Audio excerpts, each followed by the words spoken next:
예, 사과대추 나무 앞인데요. 자, 요거는 이제 또 다른 사과대추 나무인데, 자, 이거 이제 가을에, 겨울에 아주 가지치기를 충실히 한 이제 사례를 이제 좀 보여드리려고 합니다. 이제 지금 아침 돼서 이렇게 이제 해가 뜨기 직전인데요. 한번 잠깐 살펴볼까요? 자, 위에 햇빛이 잘 보이는 위쪽에는 지금 이렇게 보시는 것처럼 다닥다닥 굉장히 많이 열렸습니다. 예. 이제 이것도 이제 3차 개화를 한 거죠, 얘네가.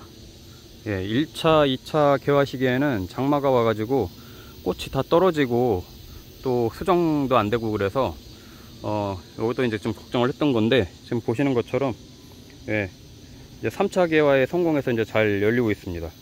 아침에 이제 이렇게 좀 병충해 소독을 좀 해줬는데요. 자, 이거 한번 볼게요. 가지치기를 어떻게 했는지. 자, 가운데 보시면 이 철제를 이렇게 세워놓은 막대 옆에, 예, 이 주가지, 조가 하나만 있었습니다. 저거하고 옆에 요 왼쪽에 있는 거, 이렇게 큰 주가지 2개만 있었거든요. 자, 그리고 나서 요 보이시는 요 가지들을 다 새로 받은 겁니다. 예, 그러니까 겨울에는 저 몽둥이처럼, 야구방망이처럼 저 가운데 있는 나무만 있던 거죠. 근데 이제 보시는 것처럼 요 가지들을 이번 봄에 다 다시 받아가지고 얘는 한 50cm에서 60cm 정도 키우고 순지르기를 해준 거예요. 예. 그렇게 해서 나온 애들입니다. 요것도 여기서 한 50cm 키우고 순지르기를 해주고, 그렇게 하면은 이제 2차 겨순이 나오잖아요. 요 격가지가 나와서 여기에서 열매순들이 열리는 겁니다. 자, 사과대추 나무는 전에도 몇 번 말씀드렸지만은 요렇게 있는 열매순, 예, 열매순들은 다 따주고 이 겨순 가지를 키우는 거라고 했잖아요. 복조대추는 거꾸로 요 겨순 가지들을 다 초기에 다 따주죠. 순집기를 다 해줘버리고 열매순만 남기는데, 거꾸로 사과대추 나무는 겨순 가지만 키우고 열매순들은 다 따줍니다. 그렇게 해서 이제 키운 거죠. 왜냐면 그래야 이 겨순 가지들이 잘 크니까. 그렇게 해서 이제 1차 겨순이 이제 나뭇가지가 되면 그 다음에 또 2차 겨순 가지가 나와요. 이렇게 요런 애들이. 자, 여기에서 열리는 열매순들에서 이렇게 열리는 겁니다. 자, 요것도 보시면 요 가지에서 2차 겨순에서 이렇게 이제 열매순들이 나와가지고 열리는 거예요. 예.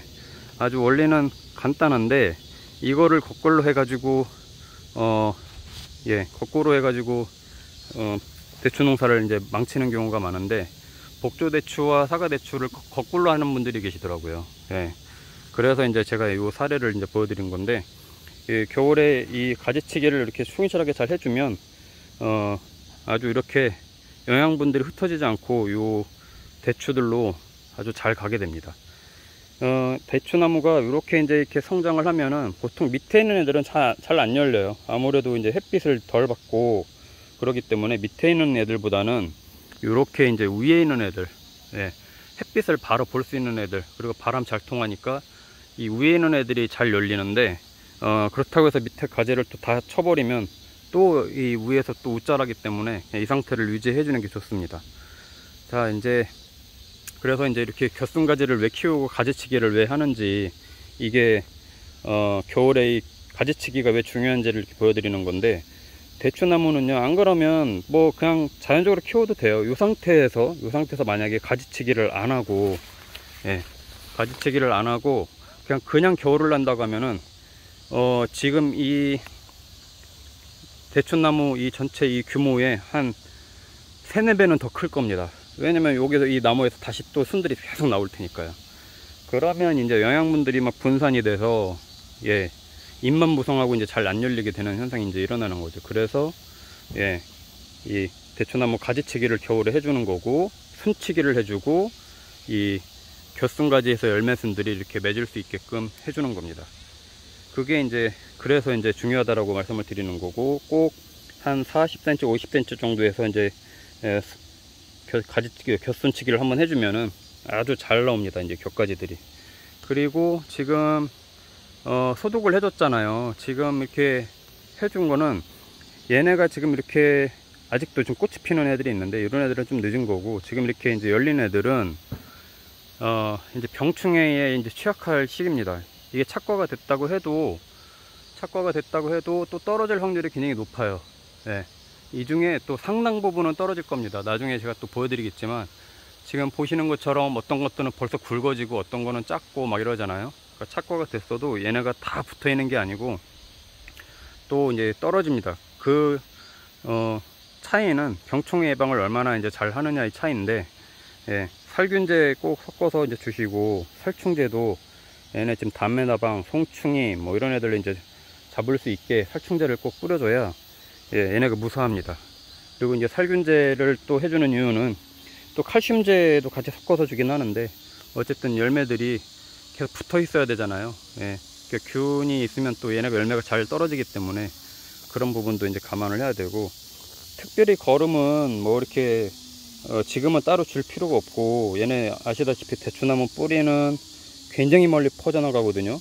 예, 그리고 심지어 10m까지도 갑니다. 굉장히 많이 가기 때문에 요 주변에만 뭐 준다고 해서 될 것도 아니고, 대부분 그렇지만은 뭐 특별하게 거름을 안 줘도 되고요. 왜냐면 주변의 영양분을 빨아먹고 살기 때문에 좀 줘야 되겠다면은 이 반경 한 2~3m 내에다가 겨울에 웃거름을 퇴비를 좀 주면 좋죠.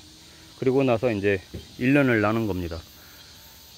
이렇게 대추가 하루가 다르게 이제 크는데, 아마 많이 떨어질 거라서 또 이제 좀 봐야 되는데, 여기는 얘네가 다 붙어 있을 거라고 생각하면 안 되고요. 이 중에 절반만 건져도 된다라고 생각을 하면 마음이 편할 겁니다. 이 중에 막 상당 부분 또 이제 말라서 떨어지는 애, 노랗게 또 비틀어지는 애들, 또 검게 좀 타면서 떨어지는 애들, 또 벌레 먹어서 떨어지는 애들 이렇게 많거든요. 예, 병충해 방제를 한다고 해도 또 한계가 있기 때문에 그런 부분은 감안을 하고 키우고, 이제 가을에 이제 대추 수확을 하고 나면 이제 잎들이 떨어질 건데, 그러면 보시는 이 나뭇가지들이 벌써 경화작용이 일어나서 나무 색깔로 변했잖아요. 올해 새순 나온 게. 얘네가 이제 그대로 이제 겨울을 날 건데, 대추나무 가지치기는 한 12월 정도, 12월, 11월에 해주면 제일 좋습니다. 예. 그 전에 해주는 것보다 그 뿌리로 이제 나무들이 물이 뿌리로 다 이제 내려갔을 때, 그때 이제 잘라주면 나무에 이제 균이 옮거나, 예, 썩거나 하는 게 없어질 수 있으니까 그걸 조심해서 키우면 되고, 요 나무 같은 경우는 딱 키높이로 맞춘 거예요. 더 크면은 위에 관리하기가 어렵기 때문에 나무를 딱 키높이에서 잘라 버렸어요. 그리고 대신에 계속해서 이렇게 옆으로만 겨순가지를 받아서 그냥 먹을만치 키우는 건데, 이렇게 이 정도만 해도 이 나무에서 굉장히 많이 수확을 하게 될 겁니다. 올해 착과율이 매우 안 좋아서 좀 걱정을 했는데, 그래도 마지막에 3차 계약까지 이렇게 이제 되고 나니까 그래도 좀 다행이라는 생각이 드는데, 요 붙어 있는 애들이 잘 매달려 있어야 되겠죠. 그래서 지금 이제 질소, 칼슘 이런 것들을 같이 소독을 해주면은 굉장히 좋고, 한참 이제 충해가 이제 많을 때니까, 충들이 많을 때니까 살충제를 꼭 섞어 가지고 해주는 게 좋습니다. 자, 이 사과대추나무는 은근히 이제 키우는 게 복조대추보다 어려운데, 복조대추는 사실 손을 안 봐도 그냥 놔둬도 큽니다. 복조대추는 그렇게 해도 확률적으로 열릴 확률들이 굉장히 높기 때문에 놔둬도 되는데, 사과대추는 방치하면은 나중에 잎만 무성해지고 잘 안 열리는 경우가 있어서 겨울에 가지치기를 꼭 해주고, 네, 또 이 열매순을 또 복조대추처럼 따주지 않고 거꾸로 이렇게 가지를 키워야 이렇게 3차 개화, 그러니까 거의 7월 말 8월 초에 착과되는 애들이 오래 가기 때문에 그렇게 키워야 됩니다. 처음부터 열매순을 놔두면요, 얘네는 개화를 일찍 하기 때문에 거의 착과가 될 확률이 떨어집니다. 거의 없어요.